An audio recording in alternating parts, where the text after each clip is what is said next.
Friends, आज की कहानी है बदले की आग भाग 11। पिछले भाग में आपने पढ़ा, अभिमन्यु ने सिमरन को देखते हुए कहा, अरे आप तो वही दुपट्टे वाली मोहतरमा है जिनका दुपट्टा उस दिन मेरे मुंह पर आ गया था और मेरी हड्डियां टूटते टूटते बची थी। खूब पहचाना आपने, सिमरन बोली। भला ऐसी आफत को कौन भूल सकता है? अभिमन्यु बोला।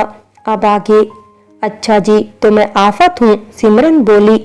और क्या? मुझे तो कोई शक नहीं है, अभिमन्यु बोला। आपके कहने का क्या मतलब है जी? सिमरन ने पूछा। वही जो आप समझ रही हैं, अभिमन्यु बोला। मैंने क्या समझा भला? सिमरन बोली। वही जो मैंने कहा, अभिमन्यु बोला। आपने क्या कहा? सिमरन ने पूछा। वही जो आपने समझा, अभिमन्यु बोला। ए सुनो, जो भी हो तुम, ज्यादा स्मार्ट बनने की कोशिश मत करो।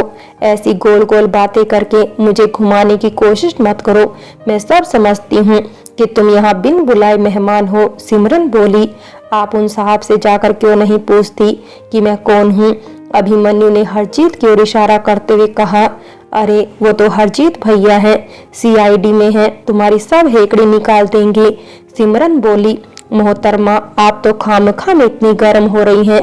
आप क्या चाहती हैं कि मैं पकोड़े ना खाऊं? अभिमन्यु बोला। देखा, डर गए ना? हरजीत भैया का नाम लेते ही।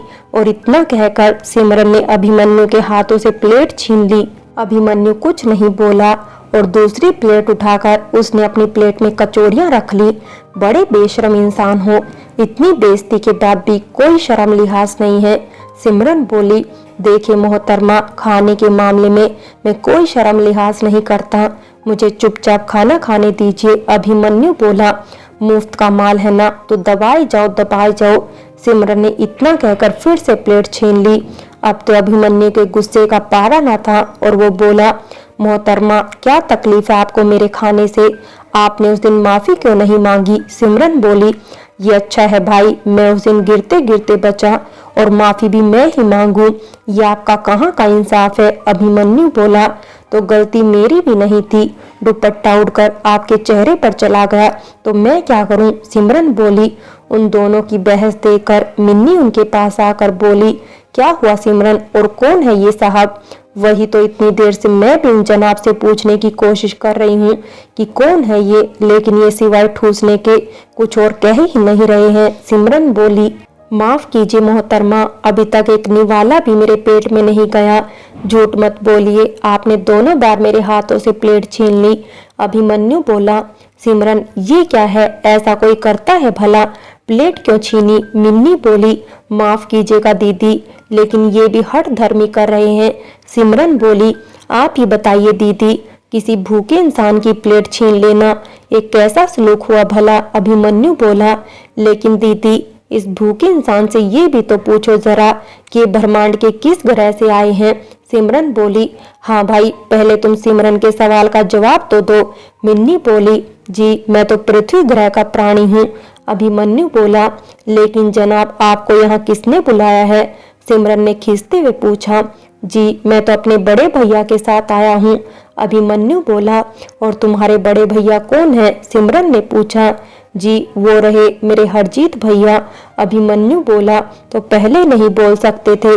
इतनी देर से परेशान किए जा रहे हैं, सिमरन बोली। लेकिन मोहतरमा, आपने मौका कहाँ दिया कुछ भी बोलने का? अभिमन्यु बोला। मैंने मौका नहीं दिया, ये क्यों नहीं कहते आप ठूसने में बिजी थे, सिमरन बोली। अब पता चल गया ना, अब तो बेचारे को खाने दे। चलो अभिमन्यु, मैं तुम्हारी प्लेट लगा देती हूँ, मिन्नी बोली। देखो और सीखो कुछ अपनी बड़ी बहन से कि किसी शरीफ के साथ कैसे पेश आया जाता है, अभिमन्यु बोला।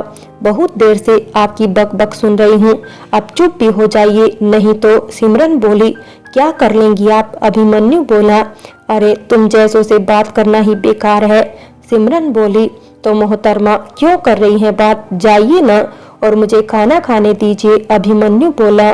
सिमरन, चल तो हम भी कुछ खा लेते हैं। इतना कहकर मिन्नी सिमरन को अभिमन्यु से दूर ले गई। सबका खाना पीना चल ही रहा था, तभी चिंकी भी वहां पहुंची और सबसे माफी मांगते हुए बोली, माफ कीजिएगा, मुझे थोड़ी देरी हो गई। डैडी घर पर थे इसलिए समय से नहीं निकल सकी। तभी मिन्नी बोली, तुम्हें माफी मांगने की कोई जरूरत नहीं है चिंकी, हम सब तुम्हारी मजबूरी समझ सकते हैं। चिंकी को देखते ही दक्ष की बाँछें खिल गई। वो मन ही मन मुस्कुरा उठा। उस रात चिंकी की खूबसूरती देखते ही बन रही थी। आज वो साड़ी पहन कर आई थी।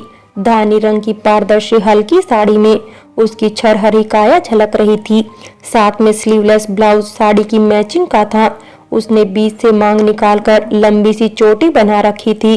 गले में पतली सी सोने की चैन और कानों में सोने के ही छोटे छोटे टॉप्स उसकी सुंदरता पर चार चांद लगा रहे थे। कुछ देर तक चिंकी सबसे बातें करती रही।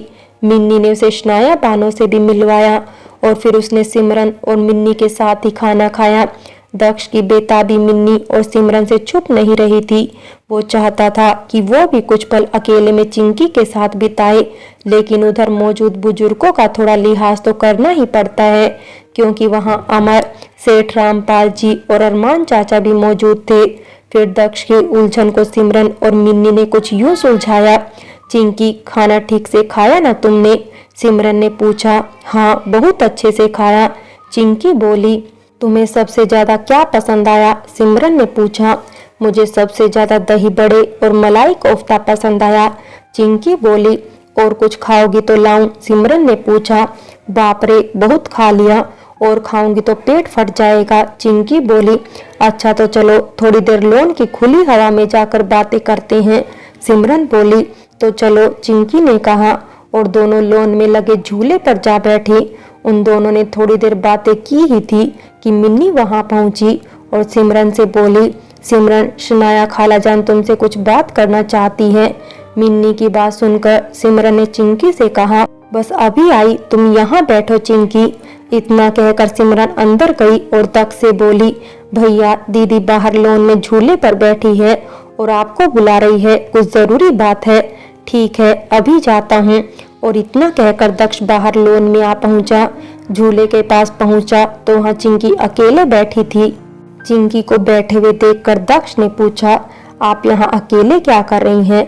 मैं तो सिमरन के साथ यहाँ आई थी, लेकिन मिन्नी दीदी उसे बुलाकर ले गई और कुछ जरूरी काम था, चिंकी बोली। ओ अच्छा, दक्ष बोला। आप खड़े क्यों हैं? बैठिए ना, चिंकी बोली। कहाँ बैठूं? दक्ष बोला। इतना बड़ा तो झूला पड़ा है, इसी पर बैठ जाइए, चिंकी बोली। फिर दक्ष झूले पर जा बैठा और बोला, यहाँ हवा अच्छी चल रही है ना जी, और उस चांद को देखिए ना, वो भी कितना खूबसूरत लग रहा है, चिंकी बोली। लेकिन आपसे ज्यादा नहीं, साड़ी में आप बहुत ही प्रीटी लग रही हैं, दक्ष बोला। थैंक यू, चिंकी शर्माते हुए बोली। आपने ठीक से खाना खाया ना? दक्ष ने पूछा। जी हाँ, खाना बहुत ही लजीज था, चिंकी बोली। आपको खाना बनाना आता है? दक्ष ने पूछा। जी नहीं, कभी मौका नहीं पड़ा सीखने का, चिंकी बोली। मुझे आता है, मैं सिखा दूंगा आपको बनाना, दक्ष बोला। तो आप क्या क्या बना लेते हैं खाने में? चिंकी ने पूछा। दाल चावल, सब्जी पूरी, हलवा और भी बहुत कुछ आता है मुझे बनाना, दक्ष बोला। अरे वाह, तब तो एक दिन आपके हाथ का खाना खाकर देखना पड़ेगा, चिंकी बोली। जी जरूर, कभी भी आइए, आपका स्वागत है, दक्ष बोला। जी जरूर आऊंगी, चिंकी बोली। तभी चिंकी और दक्ष को किसी की हंसने की आवाजें सुनाई थी।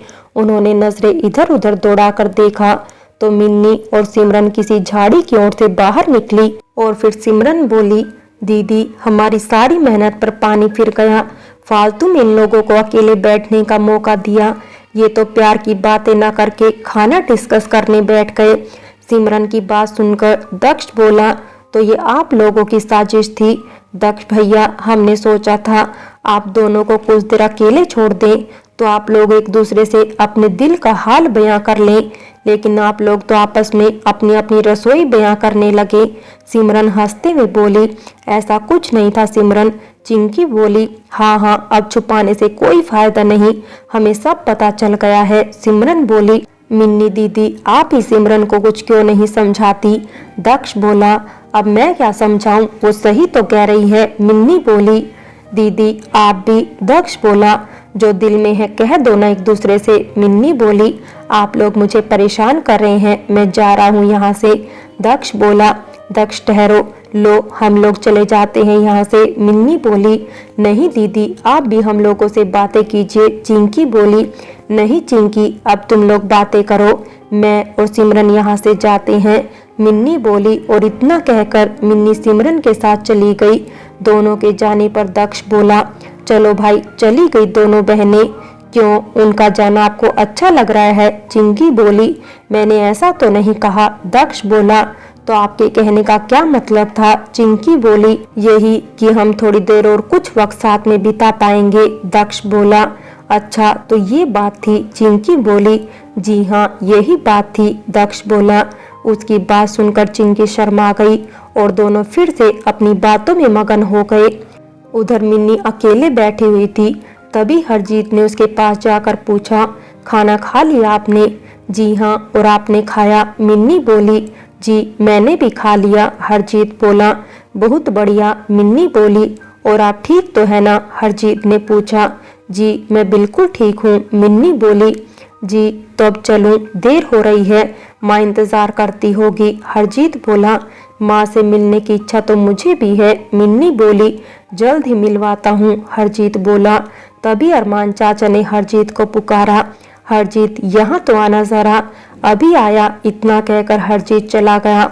आओ बरखुदार, अब आगे की योजना क्या है, जरा सबको बताओ। अरमान चाचा बोले, पहले सबको एक साथ बुला तो लीजिए, फिर योजना समझाता हूँ। हरजीत बोला, ठीक है। और इतना कहकर अरमान चाचा ने सबको इकट्ठा कर लिया। अब हरजीत ने सबको योजना बतानी शुरू की। फ्रेंड्स, बाकी की कहानी अगले भाग में देखें। और अगर कहानी अच्छी लगी हो तो लाइक करें, शेयर करें और प्यार भरी कहानी चैनल को सब्सक्राइब करें।